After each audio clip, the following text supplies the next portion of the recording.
didn't mention it, but I did mention it before, but I did mention it in my prayer.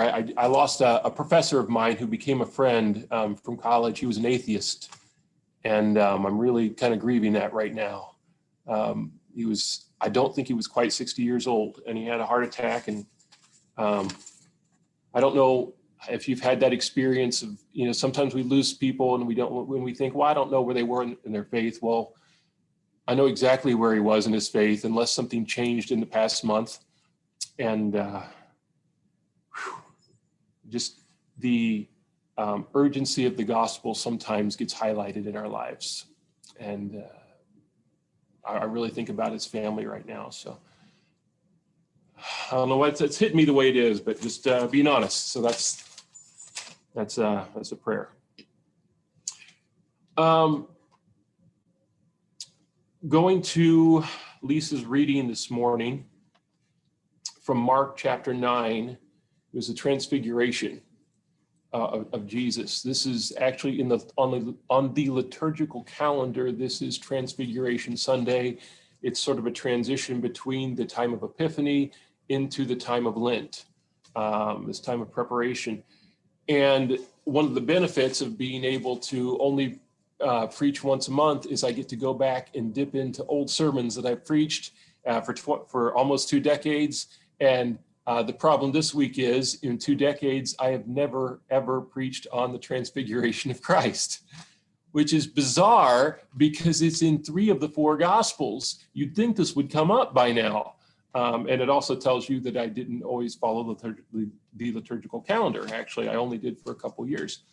But apparently, I just don't know what to do with it. I mean, why would I not ever preach on this passage? I know growing up first in an American Baptist church, which in Indiana, the American Baptist church is an awful lot like the Southern Baptist church. But then in high school and then onward, in the Christian churches, Churches of Christ, growing up in those 2 faith traditions, it really wasn't mentioned a whole lot. I think maybe we got that story in Sunday school once or twice, but certainly I've never heard it preached on a lot. It just wasn't a big deal. It's a strange miracle. It's a weird one. It's not, nobody got healed. Nobody who had a disability now can see or now can walk or something like that.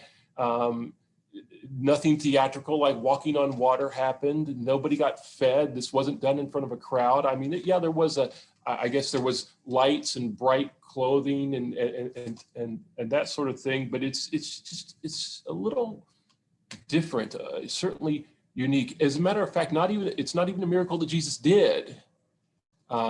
Jesus was transfigured, I read in the scriptures, not that he didn't transfigure himself. So it's kind of a miracle that happened to Jesus. And what do we do with that?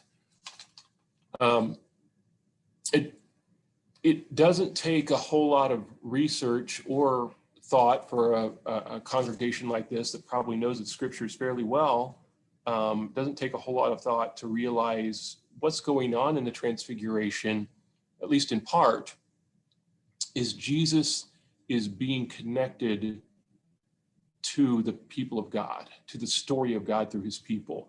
Who shows up? Moses and Elijah, they show up. The great lawgiver and the great prophet are there. So Jesus, it's not like he's Superman who came here as an alien to save humanity. Jesus is connected. He's the author of the story. He's writing this story, the creator of the cosmos. And so he wasn't just dropped in on this planet from nowhere. This was planned, and this is part of a story that had been playing out for centuries and even millennia. So Jesus was being connected, or was connecting himself, however you want to look at it, to the past, to the very distant past. And that past helped define the Transfiguration, what we call the Transfiguration, in the eyes of those who were present. Peter, Andrew,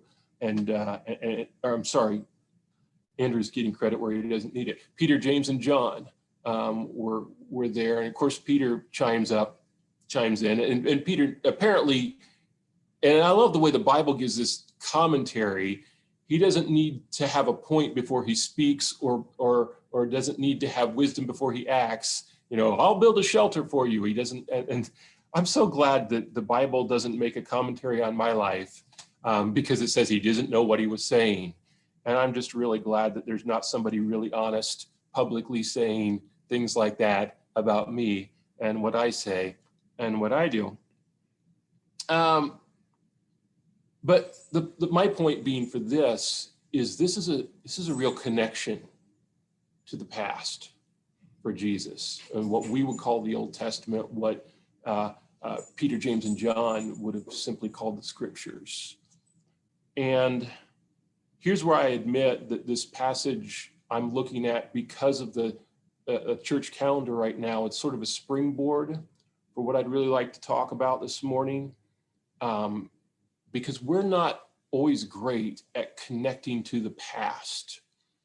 Americans and American Christians, maybe even especially American Christians, I don't know if that's fair or not, but I'll throw it out there. We don't always have great memories. We don't always stay connected to our past. And in a way, that's a strength, because we're not shackled to the past. We're not anchored to the past, but in a way, it's a weakness, because sometimes we have to reinvent the wheel over and over again. And sometimes we don't learn from our lessons of our past. But by way of example, a couple decades ago, I had the opportunity to visit my brother. And when your brother's in the military, sometimes you get to travel to wonderful places.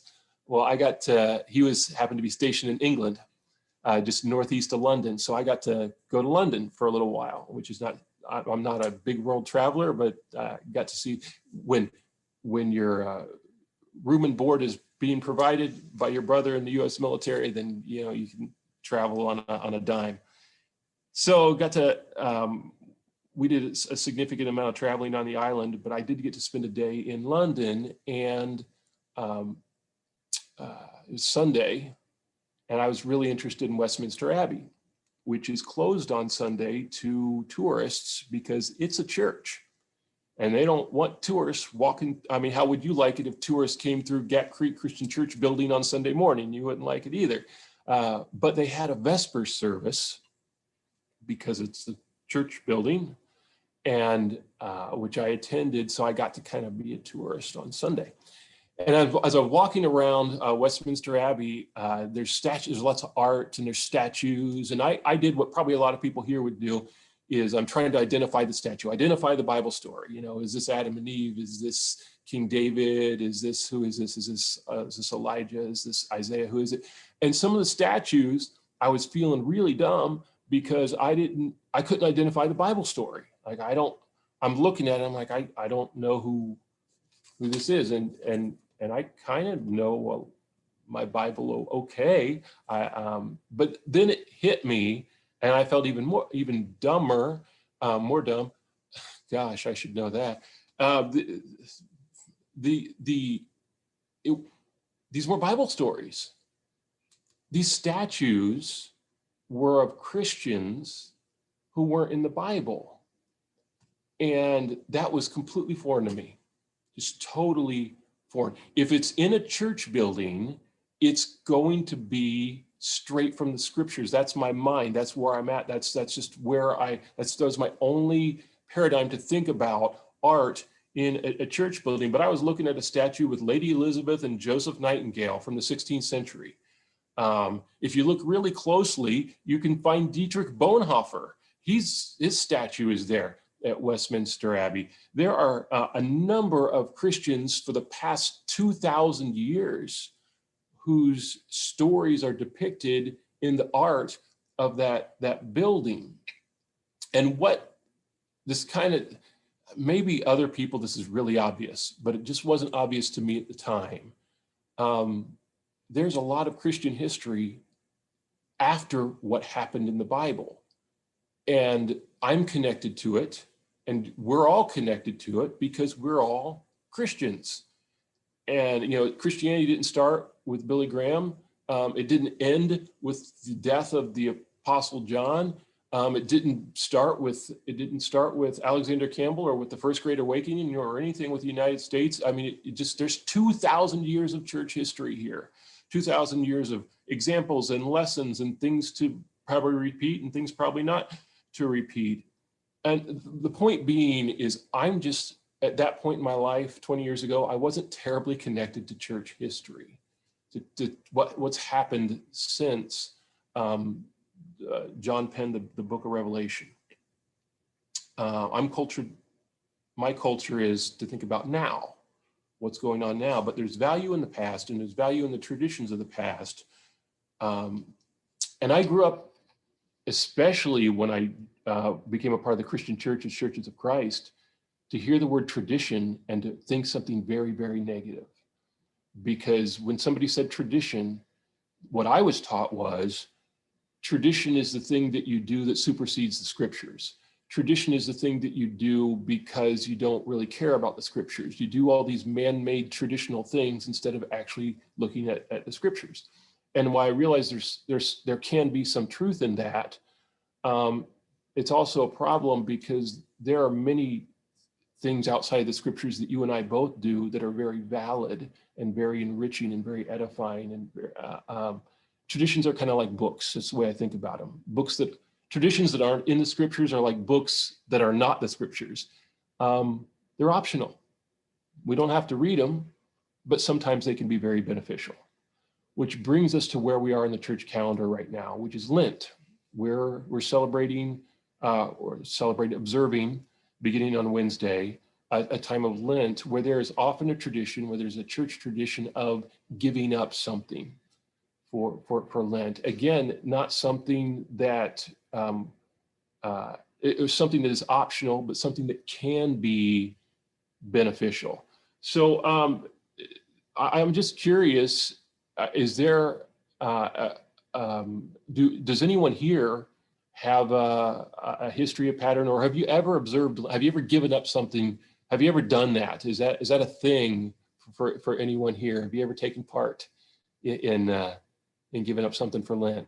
Anyone want to share or unmute or tell us what day? Matt, my experience was much like yours growing up, that Lent was sort of a 4-letter word because it was associated with tradition. And it's only recently that I've started to appreciate and think about ways that I might make Lent a part of the rhythm of my year. Mm-hmm. So I'm just really beginning to grow into it as well.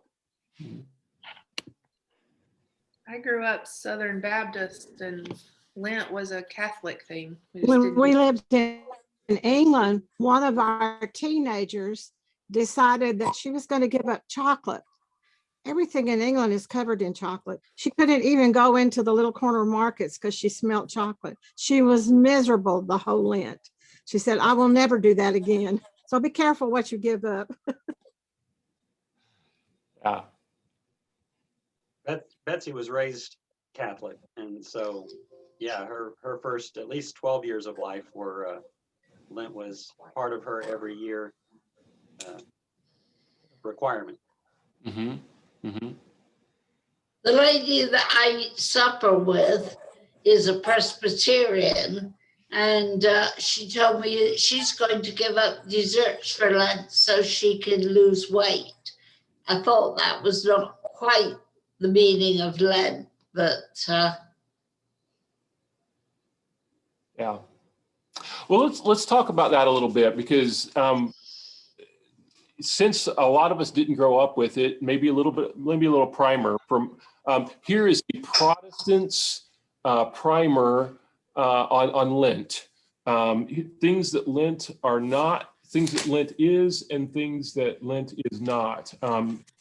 Lent is not, I have this written down, so Chris, I'm not picking on your friend right here, but this dovetails into what Chris just said. Lent is not New Year's resolution, the sequel. It's not, hey, I want to lose 5 pounds, and so therefore I'm going to give up, second helpings or chocolate or cake or dessert or something like that. It's not if we're looking for physical benefits, that is really showing a sign of wrong motives. So it's not about getting some sort of benefit, like physical benefit. Here's one thing: some people, oh gosh, some people give up sin for Lent, and that is not the way it works. You know, if you are if you've got a sin that you need to get rid of, well, that's a completely different issue, because when the resurrection happens, you're not allowed to go back to that. That's not Jesus, right? That's you know, so if you're giving up a glass of wine every night, that's a sacrifice. If you're giving up getting drunk 3 times a week, that's a separate issue. Okay, Lent is not a show. It's not a performance. There's a movie out there. Who's seen the movie Doubt with Philip Seymour Hoffman and Meryl Streep?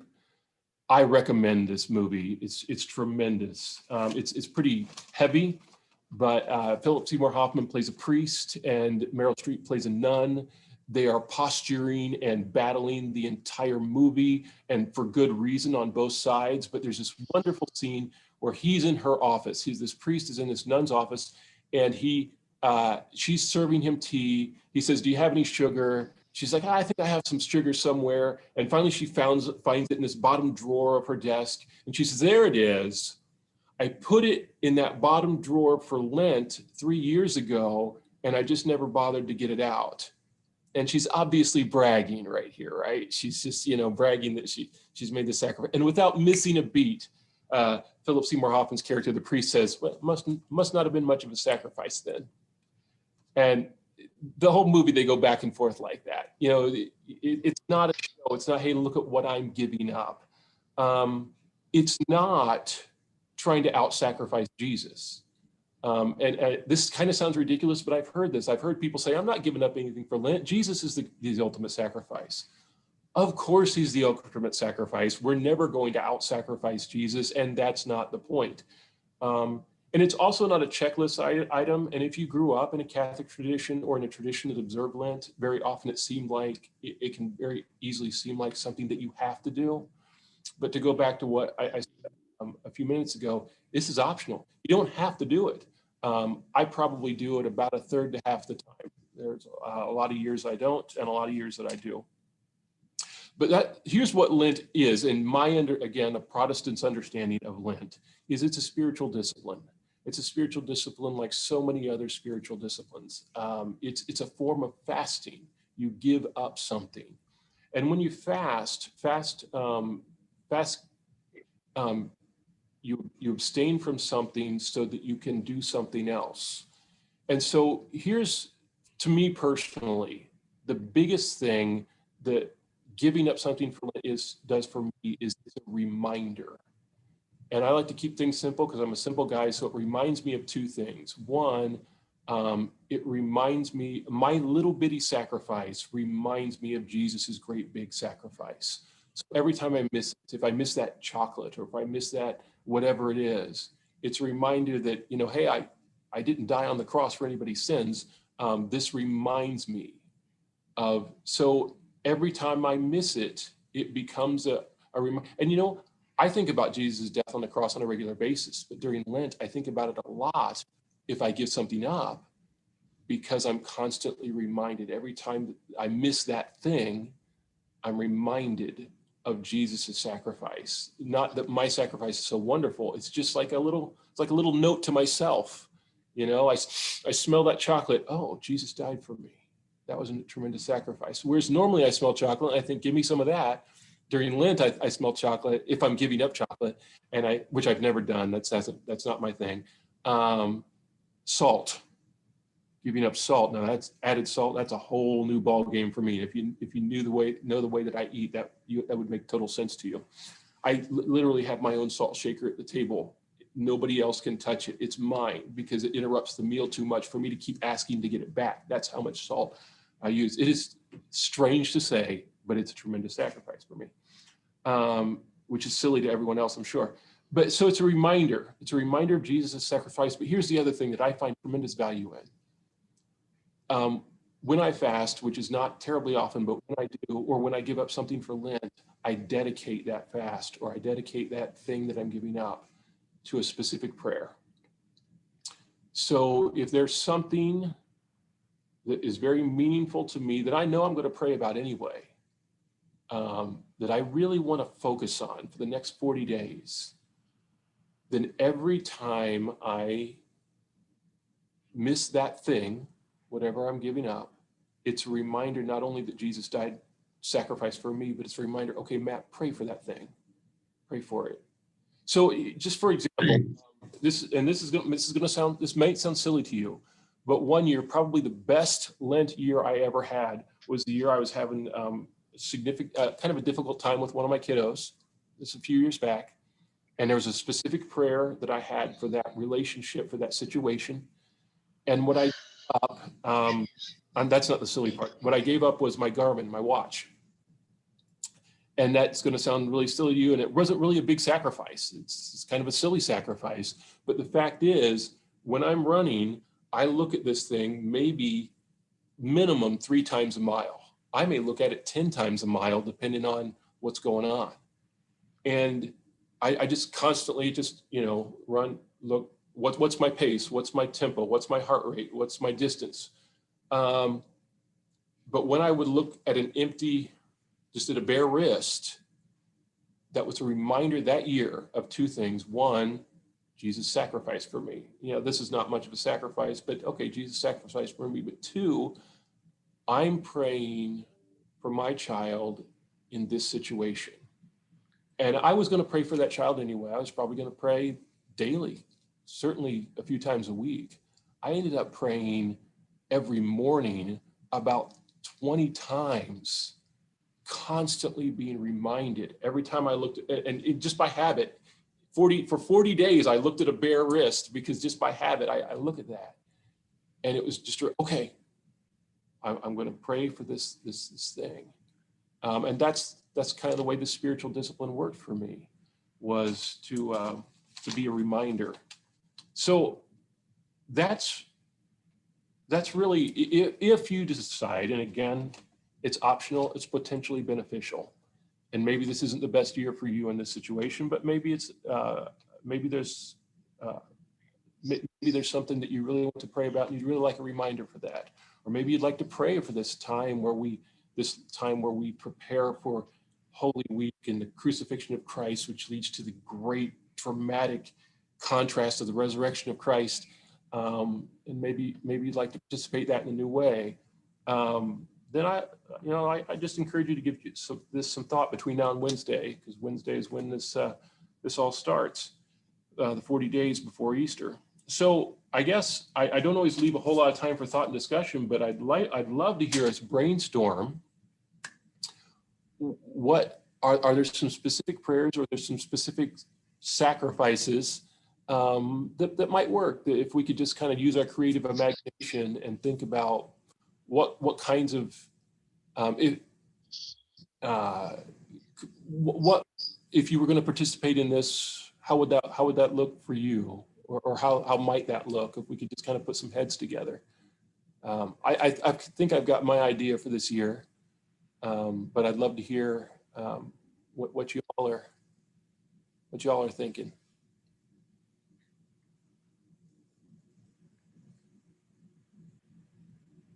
Let me start. This year, I've got a son who's graduating. He needs a job, and I'd love for him to move out. Prayer. I got a daughter who who's doing great in so many ways, but she's got some personal things that are hers to share, not mine. But I certainly want to pray for them. And I'm giving up podcasts. I love podcasts. I listen to lots of podcasts. Sometimes I'm just walking around the house with a little earbud in my house, and I'm probably going to miss. It's not a huge sacrifice, but I'm going to miss it a lot. But if I give up podcasts, I'm going to have a lot more time to pray for those 2 things. And I'm just going to constantly be reminded. Every time I open up Spotify and go to podcasts, oh, wait, I'm not doing that. I'm praying. And that's going to be my 40-day journey, starting Wednesday. That's going to be my thing.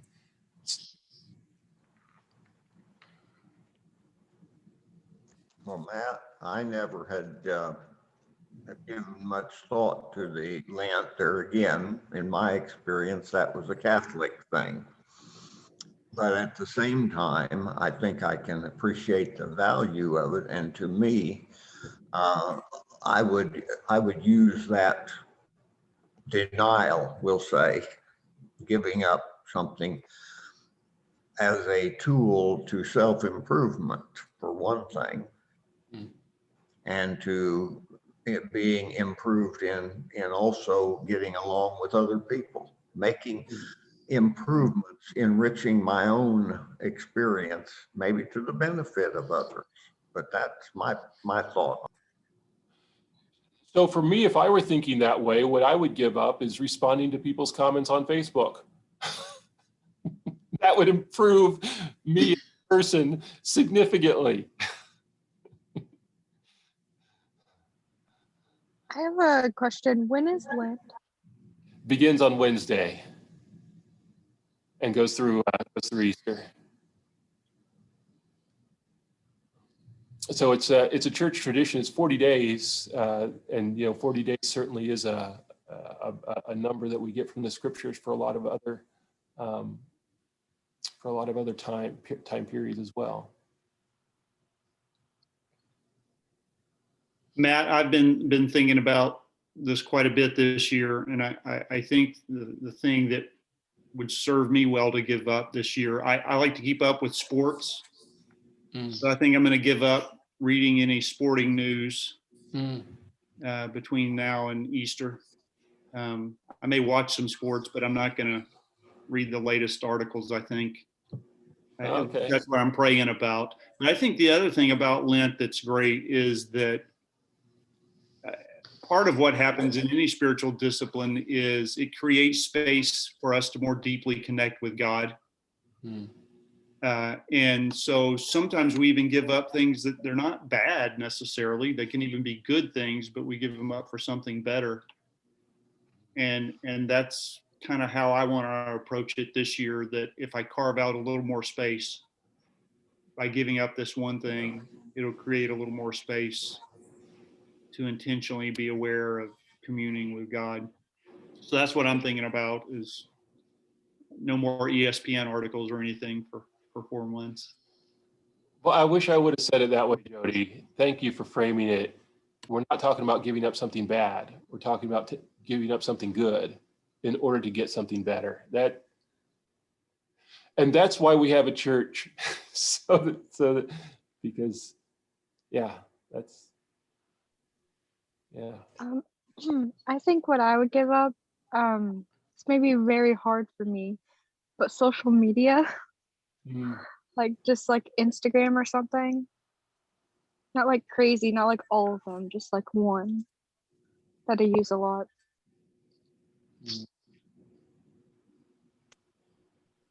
Because again, social media is not bad. Gracie, you can give up bananas. Last year, I remember that Matt, the other Matt, prayed, really emphasized this. And I thought to myself, I hadn't really done a whole lot about that for years. And I finally decided that I was really addicted to this one game on the computer. And I thought, I need to give that up and hopefully use the time that I did that to think about God and not that.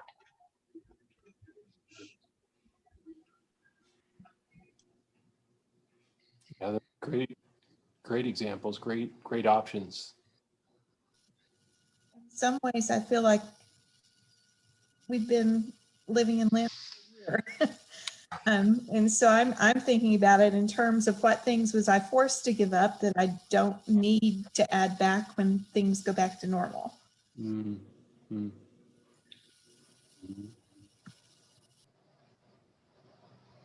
You know, the other thing about Lent too, and there's a rich, talk about connecting with history before, there's a rich tradition in the Old Testament of celebrations being preceded by times of fasting and reflection. You see that in the Old Testament festivals. There's kind of a rhythm of, okay, we're going to repent and fast and reflect. in preparation to celebrate this great feast. And that's kind of what the Christian year picked up. So you have Advent as preparation to celebrate Christmas and Lent as preparation to celebrate Easter. And I often wonder if we would appreciate Easter more, or if I would appreciate Easter more if I engaged Lent more intentionally, that I had 40 days of preparation to really embrace everything that the death and resurrection of Christ is. Yeah, that's a great point.